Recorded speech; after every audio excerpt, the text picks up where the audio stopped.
जितने भी आपके शहरवासी दर्शक हैं उन सबको भी मेरा प्रणाम। आज का विषय डिस्क्वालिफिकेशन ऑफ मेयर हिसार। हमारे परवीन पोपली जी ने जो पिछले 15 दिनों में शहर में आतंक मचाया है रेडी पटरी वालों के साथ, उस पीड़ा को देखते हुए मेरे दिमाग में, दिल में ये आया कि इनकी मदद की जाए। मैंने रेडी पटरी वालों की अच्छी आवाज़ उठाई। वो लोग मेरे पास बहुत बार आए, रोते रहे, हमारी आवाज़ किसी ने नहीं सुनी। मैं अतिक्रमण के खिलाफ नहीं हूँ, कोई हक में नहीं हूँ कि अतिक्रमण किया जाए, पर व्यवस्थित तरीके से रेडी पटरी वालों को पहले जगह दे करके या उनकी कोई व्यवस्था करके उन गरीबों को हटाया जाता तो मुझे कोई दर्द नहीं था। और मैं आज भी, अब भी एक बात कहना चाहूंगा आप सबको, आज भी परवीन पोपली जी उनकी अच्छी व्यवस्था करके और सारे शहर का अतिक्रमण हटाते हैं तो मैं पोपली जी के साथ। और जो केस मैंने डाला है, मैंने केस डाला इलेक्शन कमिश्नर को, डीसी हिसार को, रिटर्निंग अफसर हिसार को और कमिश्नर लोकल बॉडी चंडीगढ़। सबसे पहले इसमें क्या है, परवीन पोपली जी ने जो नॉमिनेशन फाइल किया है उसमें अपना नाम सही नहीं है। मैं आपको दिखाऊंगा इसमें कि परवीन पोपली जी का नाम उसमें परवीन कुमार नहीं है, पूरा एफिडेविट में पूरा सही है परवीन कुमार। तो सबसे पहले तो जिस आदमी को अपना नाम ही ना लिखना है और जिन अधिकारियों ने इस नॉमिनेशन को पास किया है उन अधिकारियों को मैं कहना चाहूंगा कि कम से कम नाम तो चेक कर लेते। दूसरा, परवीन पोपली जी ने पिछले काफी सालों का हाउस टैक्स जो है वो नहीं भरा हुआ है, जो कि at the time of nomination वो बहुत जरूरी है। और अधिकारियों द्वारा देखे जाने के बाद वो नॉमिनेशन रद्द हो जाता है, वो चुनाव लड़ने के योग्य नहीं रहता, उसमें अयोग्य हो जाता है। उसकी मैं कॉपी आपको दूंगा।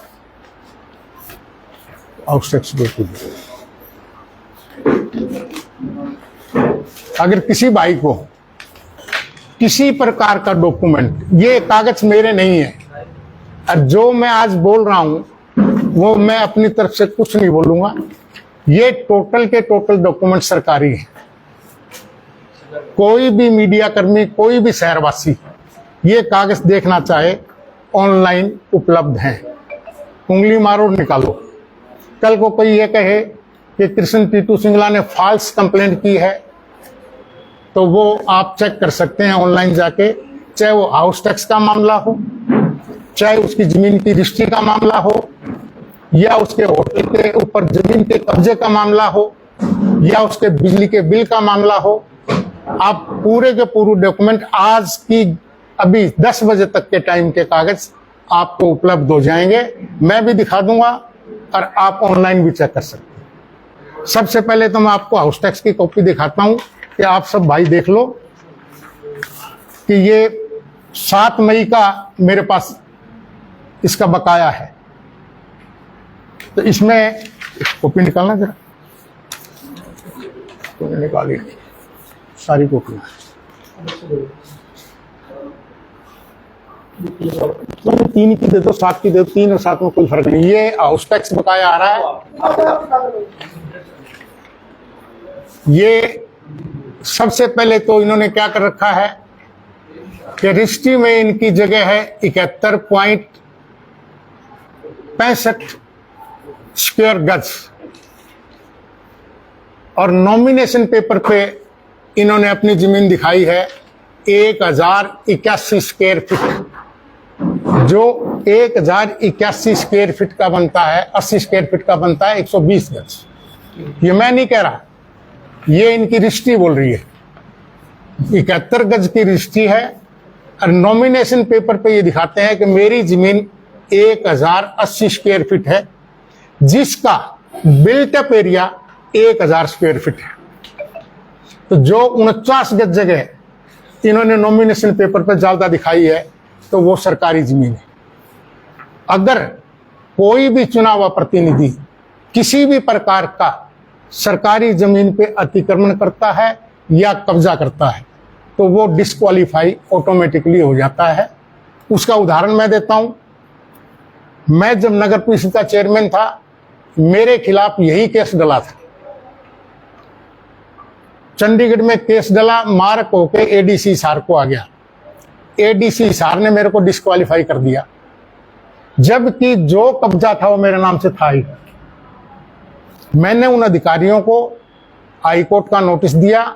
हमारे एमके मिगलानी होते थे कमिश्नर, मंत्री होती थी हमारी वर्मा मैडम,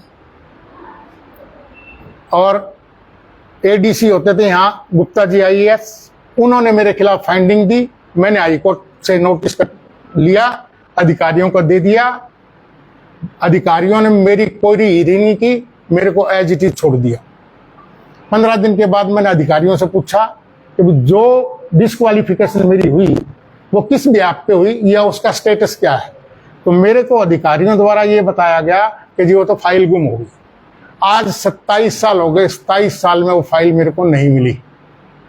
और उस जमीन पे भारतीय जनता पार्टी की सरकार आई, उस जमीन को रेगुलर कर दिया, उसका नक्शा पास कर दिया और करोड़ों रुपए की वो जमीन बेच दी। हिसार के अंदर स्थित है। आज भी उस जमीन के अंदर 16 गज जमीन सरकारी बकाया पड़ी। 196 गज जगह टोटल थी। परवीन पोपली के ऊपर आप आरोप लगा रहे हो। परवीन पोपली पे आरोप नहीं, मेरा 1000 है, लेकिन मेरा पहले कहने का मतलब यह है कि इस केस के अंदर सीधी सीधी डिस्क्वालिफिकेशन है जो मैं भुगता हूं, और जो मेरा कब्जा नहीं था, कब्जा किसी और का था, भुगतना मेरे को पड़ा। फिर सरकार ने उसी को रेगुलराइज कर दिया, उसी का नक्शा पास हो गया और उसको करोड़ों के भाव में बेच भी दिया। तो आज ये देख लो, ये आप खुद देख सकते हो, 71 गज की रजिस्ट्री है। अब नॉमिनेशन पेपर पे देखो आप, वो था ना, नहीं आप ये देखो, ये कहते हैं कि मेरा एरिया दुकान का और होटल का 1080 स्क्वायर फीट है और बिल्टअप एरिया है मेरा 1000 स्क्वायर फीट। ये देख लो आप, ये नॉमिनेशन पेपर पे खुद पोपली जी ने स्वीकार किया है। तो रजिस्ट्री 71 गज की और बिल्टअप एरिया 1000 स्क्वायर फीट का मतलब हो गया 900 के करीब। अब इन्होंने क्या कर रखा है कि हाउस टैक्स के अंदर इन्होंने 2 आईडी बना रखी है 71 गज में से। 71 गज का मुझे ये समझ में नहीं आया कि ये रजिस्ट्री है, एक तो है 39 गज की, ये हाउस टैक्स की जो है असेसमेंट, एक तो है 39 गज की और दूसरी है 50 गज की। तो 39 गज और 50 गज कितना हुआ? 89 जगह है उनकी 71 गज। तो ये हाउस टैक्स में कैसे होगी और इसकी 2 आईडी कैसे बन गई? क्या 71 गज में होटल बन सकते हैं 2? नंबर 1 तो ये। नंबर 2, जिस जगह पे यह होटल बना है उस होटल के का जो रास्ता है वहां से फायर ब्रिगेड की गाड़ी नहीं जा सकती, और जहां तक फायर ब्रिगेड नहीं पहुंच पाती वहां होटल नहीं बन सकता। ये मुझे ज्ञान नहीं है कि इस होटल का नक्शा पास है या नहीं है। अगर नक्शा पास है तो गलत है, ये होटल है, आप सभी देख सकते हो। ये परवीन पोपली जी का होटल है। इसमें 50% के हिस्सेदार हैं। गरिमा होटल के नाम से लिखा है, गरिमा मेडिकोज, आप सब देख सकते हो इसको। आप ये देखो, ये आप होटल नहीं दिख रहा है, देखो आपको सामने कमरे नजर आएंगे, एसी लगे हुए नजर आएंगे। कम्प्लेक्स कह लो, कम्प्लेक्स है। ये मैं नहीं कह रहा हूं, ये कागज बोल रहे हैं।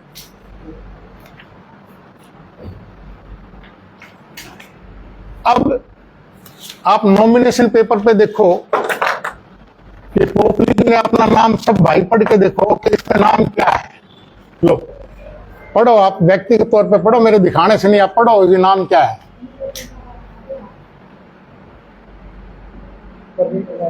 आप अच्छी तरह पढ़ो। स्पेलिंग देख लो। मैं भी शुरू में चकमा खा गया था, प्रवीण कुमार है। आप नहीं देख पाए, आप देखो।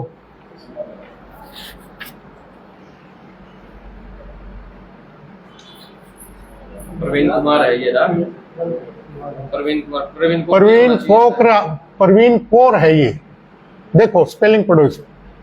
प्रवीण के यू, हाँ कोमर है ये, है कोमर। कोमर है ना। हाँ। एफिडेविट में सही प्रवीण कुमार है।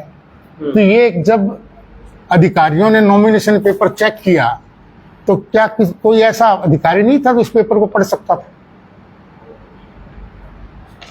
जब नाम ही कैंडिडेट का गलत हो और एफिडेविट दूसरे नाम से हो तो नॉमिनेशन कैसे पास होगी? आप देखो, जिस पार्टी से चुनाव लड़ रहे हैं पोपली महोदय, उस पार्टी का नाम नहीं लिखना है उसको नॉमिनेशन पेपर। क्या लिखा आप? देखो, आप पढ़ो।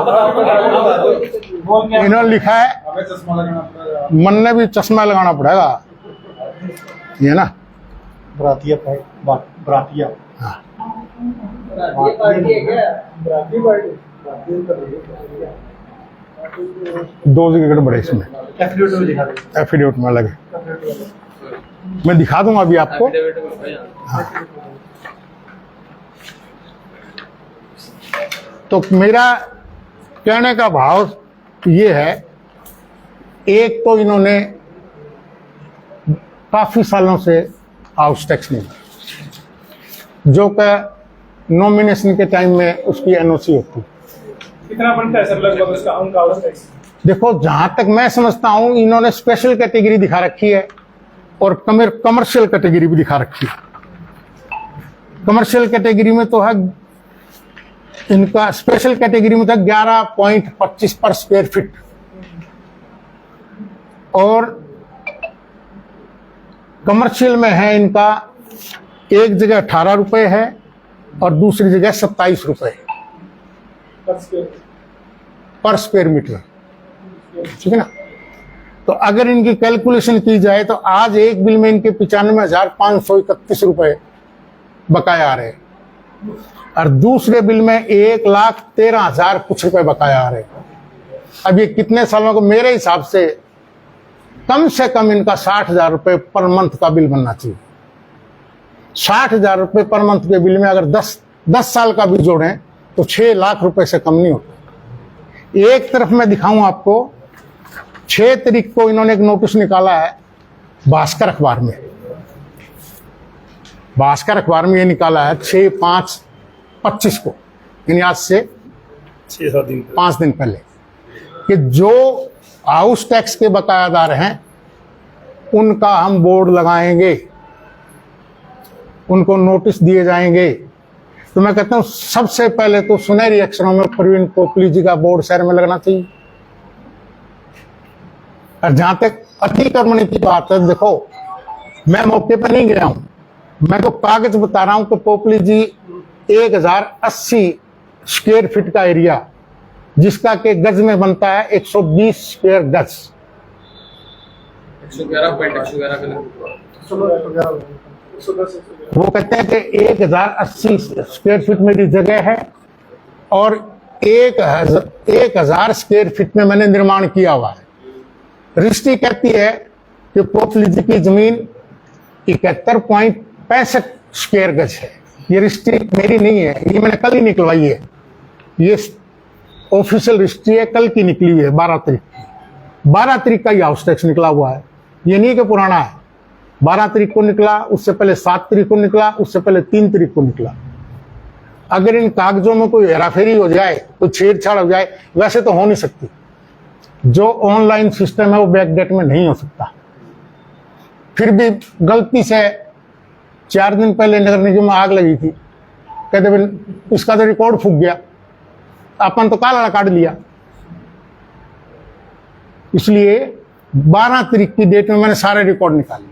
फिर ये जो रेडी वालों को तंग किया जा रहा है, इसको किस प्रकार देखते हैं आप? जब देखिए, मेरे को पीड़ा यही थी, मैं पोपली जी को अब भी कहता हूं, मैंने जहां तक याचिका डाली है या मैंने अधिकारियों को, इलेक्शन कमिश्नर को, commissioner of Haryana local body को, डीसी हिसार को, रिटर्निंग ऑफिसर हिसार को, मैं इन रेडी पटरी वालों को जगह दे दे, सही व्यवस्थित कर दे, मैं गारंटी करता हूं ये सारा केस वापस ले लूंगा। अदरवाइज इसको सुप्रीम कोर्ट तक नहीं छोड़ूंगा। डिस्क्वालिफिकेशन इसकी 100% बनती है। तो आप अगर नहीं डाल देंगे तो कोई और व्यक्ति डाल देगा ये? उसको कोई फायदा नहीं होगा। आपकी बात मैं समझ गया। अभी मैं नहीं डालूंगा, कोई और डाल दे। उसमें इतना ही हो सकता है कोई और को डालने में कि ये डिस्क्वालीफाई हो जाएगा, चुनाव दोबारा हो जाएगा, और मैं डालूंगा तो इसका चुनाव, ये डिस्क्वालीफाई हो जाएगा, अगला मेयर मैं होऊंगा। ये कानून है, विनर घोषित कर दिए जाएंगे आप? बिल्कुल, ये कानून है। मैं नहीं बता रहा हूं, 2 इसलिए करी टैक्स कम करने के लिए। मैं बताऊंगा ना। अब ये जहां तक मैं सोच रहा हूं कि इनने एक 39 गज की और एक 50 गज की जो प्रॉपर्टी आईडी बनाई है, इसमें भी शायद स्लैब का चक्कर होगा।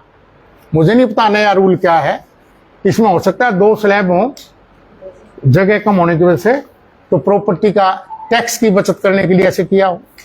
एक बात और बता देता हूं, कुछ लोग आदतन होते हैं ना, हैबिचुअल। इसका बिजली का बिल 4 महीने का पेंडिंग है। ये मैं नहीं कह रहा, आज 11 बजे, 10:30 बजे का ये इसका बिजली का बिल है। देख, कितना पेंडिंग आप देख लो, मैं चश्मा लगाना पड़ेगा। बता दो आप। बिजली का बिल इनका पेंडिंग है 16,385 का। सरकार ने भी छूट करी है बिलों के अंदर, उसमें छूट लेने 4 महीने लेट पेमेंट के साथ आया था। उसकी ड्यू डेट थी 30 अक्टूबर 94 की। 23 तारीख को मेरे घर का कनेक्शन काट दिया रात को 9 बजे बिजली वाला में आके, जिसकी के ड्यू डेट थी 30 अक्टूबर, और मेरा कनेक्शन काट दिया 23 तारीख को।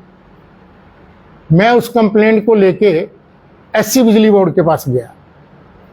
जब मैं ऑफिस में गया, एससी साहब ने मेरे को चाय पिलाई, अच्छा मान सम्मान किया।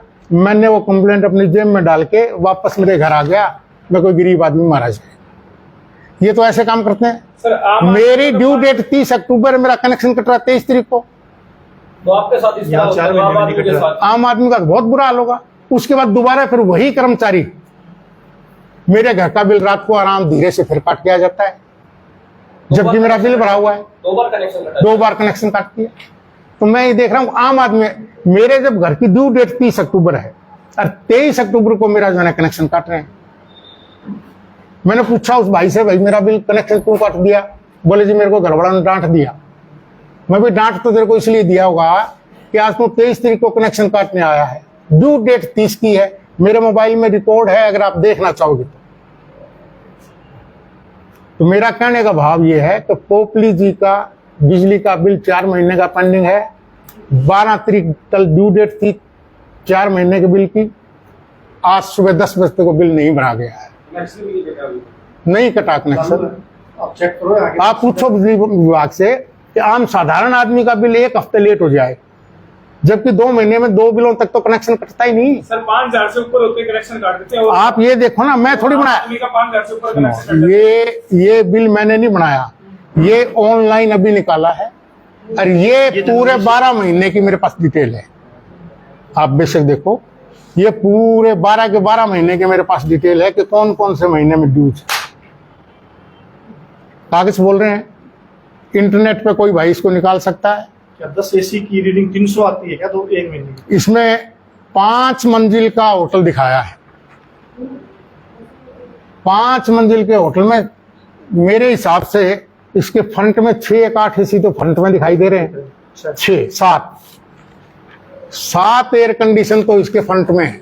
14 दुकानों में भी दुकान में भी होंगे, और पीछे जो कमरे हैं होटल के बैक साइड में भी होंगे। 17 किलोवाट का लोड है। 17 किलोवाट के लोड का 4 महीने का बिल 16,000 का आएगा।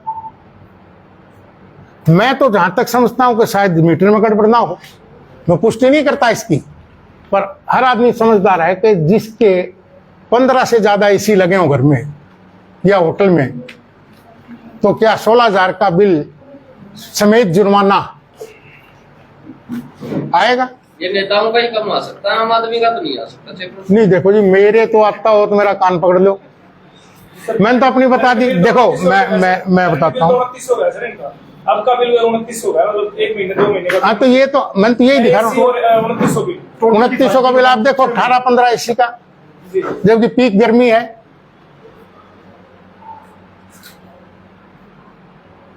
चलिए सर, अब ये बताइए, ये वो एप्लीकेशन जो अपन से हमको भेजी है, चाहोगे तो आपको कॉपी अवेलेबल करवा देंगे। हाँ, ये मैंने जो कंप्लेंट की है उसकी मेरे पास कॉपी है। अगर कोई देखना चाहे, लेना चाहे, तो मैं ऑनलाइन डाल दूंगा, हर भाई को अवेलेबल हो जाएगी।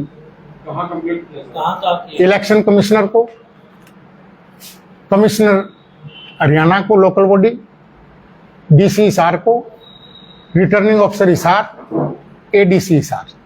कोर्ट में नहीं जाओगे? मैं 10 या 15 दिन तक इंतजार करूंगा। इस बात का इस सुनो, एक प्रोसीजर होता है, सिस्टम होता है सरकार।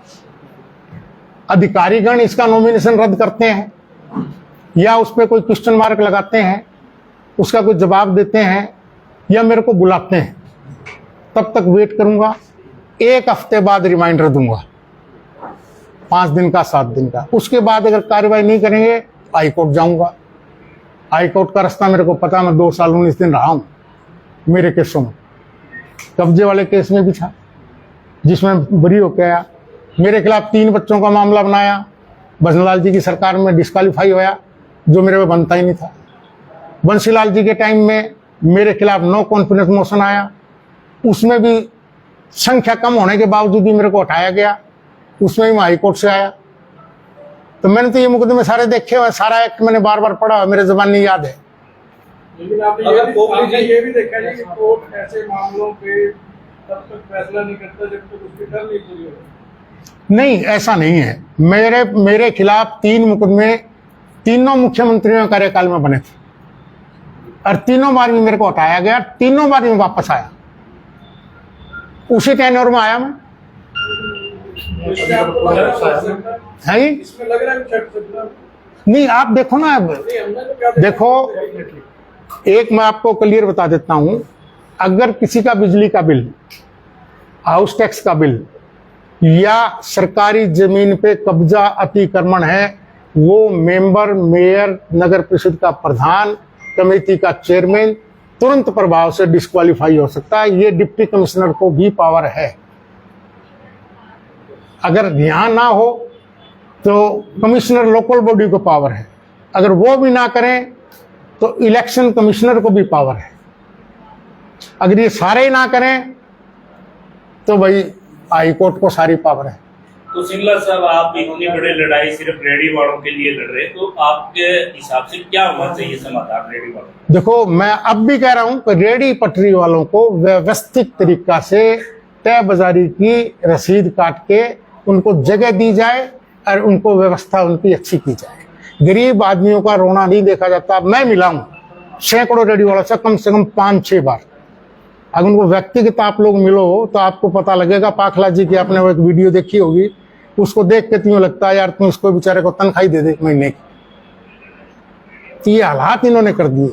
अब मैं सुबह एक वो वीडियो आप लोगों का ही देख रहा था किसी का, वो सन्नी देओल पता नहीं गब्बर सिंह कुछ। अरे एक आप शहर के प्रथम नागरिक हो, आप मेयर हो, आपके बोलने का तरीका लहजा तो सही होना चाहिए कि नहीं होना चाहिए? आप तू तड़ाक करके आम जनता में जाके बताओ संबोधन कर रहे हो तो आप मेयर के काबिल कहाँ हो? तो मेरा कहने का भाव यही है कि गरीबों को परेशान मत करो, गरीबों की गरीबी हटाओ, उनको अपने सामान लेके आओ और उनको उनकी व्यवस्था करो, व्यवस्थित तरीके से उनको बसाओ। मैं ये नहीं कहता कि उनको कब्जा करवाओ, मैं कब्जे के बिल्कुल सख्त खिलाफ हूं। मैं इस चक्कर में सेक्टर 14 गया था। सेक्टर 14 से जब मैं निकला तो कोने पे अतिक्रमण है। आज अब भी आप मीडिया के लोग हो, अब जाके देख लेना, रेडी पटरी वालों को वहां से भगा दिया, जो पक्के छप्पर लगे हैं उनको नहीं छेड़ा। फिर मैं नगोरी गेट गया आज सुबह ही, रेडी पटरी वालों को हटा दिया, और जो हनुमान मंदिर की दुकानों में सब्जी की दुकानें लग रही है उनको छेड़ा तक नहीं। क्यों? सर कहा यह जा रहा है कि जो सेक्टर 14 के मोड़ वाले हैं दुकानें, उनको वार्निंग उनको भी दी थी, लेकिन उन पर कोई कार्रवाई नहीं हुई, रेडी वालों को नहीं। वार्निंग तो जब वो रेडी पटरी वालों को हटा रहे हैं और नई अनाज मंडी के बाहर से दुकानें उजाड़ रहे हैं, चाहे वो कब्जे की थी, तो साथ में उनको भी ले लेते हैं। ऐसा है, आपने बड़े बड़े खुलासे किए हैं, क्या अब मेयर साहब की कोई गरिमा रह जाती है आपकी नजरिए से? क्या कहोगे शायद? देखिए, ये तो आप लोग बताओगे, जनता बताएगी। मैंने जनता को बता दिया, चाहे मेयर हो, नगर परिषद का प्रधान हो, कमेटी का चेयरमैन हो या एमसी हो, कोई भी किसी के खिलाफ कोई कब्जा साबित हो जाता है तो वो ऑटोमेटिक डिस्क्वालीफाई हो जाता है। जिसने नो ड्यू सर्टिफिकेट, कब्जा तो बात की बात है ना, यहाँ तो नाम ही गलत हो गया। इसको किस प्रकार देखते हैं? शुरुआत में नाम यहाँ नहीं, शुरुआत में नाम ये तो रिटर्निंग ऑफिसर को देखना चाहिए था ना भाई, इस नाम से ये नॉमिनेशन ही गलत। दूसरा, इसकी जगह के ऊपर अगर मैं बात करूँ तो प्रवीण पोपली नाम उसके अंदर लिखा हुआ आया है। नहीं, मैं बताता हूँ आपको, वोटर कार्ड के अंदर प्रवीण नहीं, क्या ऐसा है कि इसका असली नाम प्रवीण कुमार है, जैसे मेरा कृष्ण कुमार है। हम जब हमारा बैलेट पेपर छपता है उसमें हमें छूट होती है कि हम अपना कोई भी नाम रख सकते हैं। कृष्ण टीटू सिंगला लिखें, कृष्ण सिंगला लिखें या कृष्ण कुमार सिंगला लिखें, उसमें कोई आपत्ति या किसी को कोई दिक्कत नहीं है। कि मेरी जो पहचान है शहर में टीटू के नाम से है, उनकी पोपली के नाम से है, इसलिए उस नाम में कोई समस्या नहीं है, वो रख सकता है। पर बात तो ये है कि नॉमिनेशन पेपर के ऊपर इतने बड़े बड़े अधिकारियों ने चेक किया होगा, ये नहीं चेक किया कि इसका नाम क्या लिखा है, एफिडेविट में क्या नाम है। ये भी तो देखना चाहिए था ना, प्रवीण पोपली जी ने क्या एनओसी लगाई है?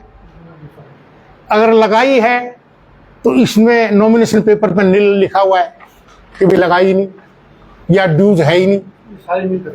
ये देखो आप, ये सब नील है, इसका मतलब नो ड्यूज लगाया उन्होंने नील का। इन्होंने शो नहीं किया मेरी तरफ टैक्स बकाया है।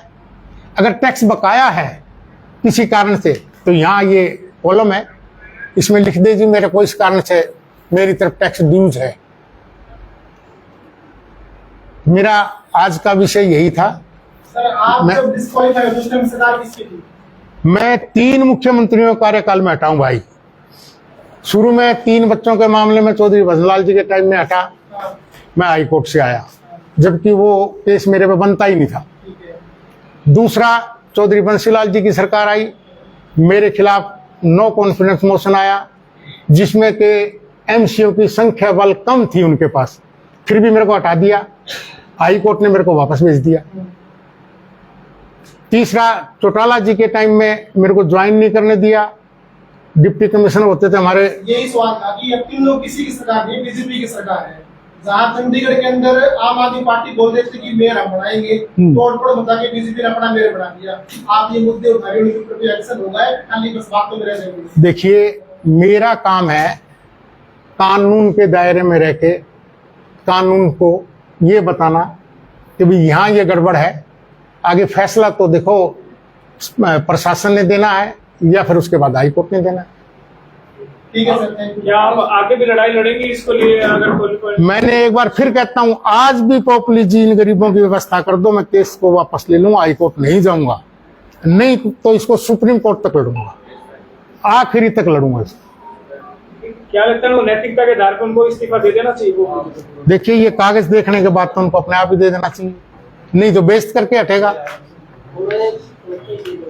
नहीं तो हटाया जाएगा। मैं थोड़ी, हाई कोर्ट हटाएगी, इलेक्शन कमिश्नर हटाएगा।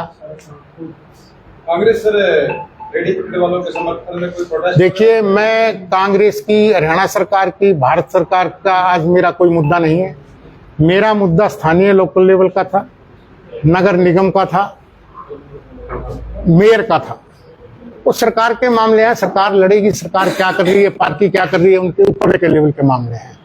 क्या आपको नहीं लगता सर कि क्या आपको जो केस लेने का वापस लेने का फैसला है, इसे बदलते हुए इस लड़ाई को आगे तक जारी रखना चाहिए? और अगर गलत हुआ है, देखिए, मैं सिर्फ इसलिए कि मैं उन गरीब आदमियों का रोना अब भी मैंने जो देखा है मेरे बर्दाश्त नहीं हो रहा था। अदरवाइज मैं यहाँ तक पहुंचता ही नहीं, मैं इस केस को छेड़ता ही नहीं। और रेहड़ी पटरी वालों का जो मामला चला, उनकी रोना, उनकी आंसू देखे हैं, तब जाके मैं इन कागजों के पीछे पड़ा। नहीं उससे पहले मेरे खुद, ठीक है ना।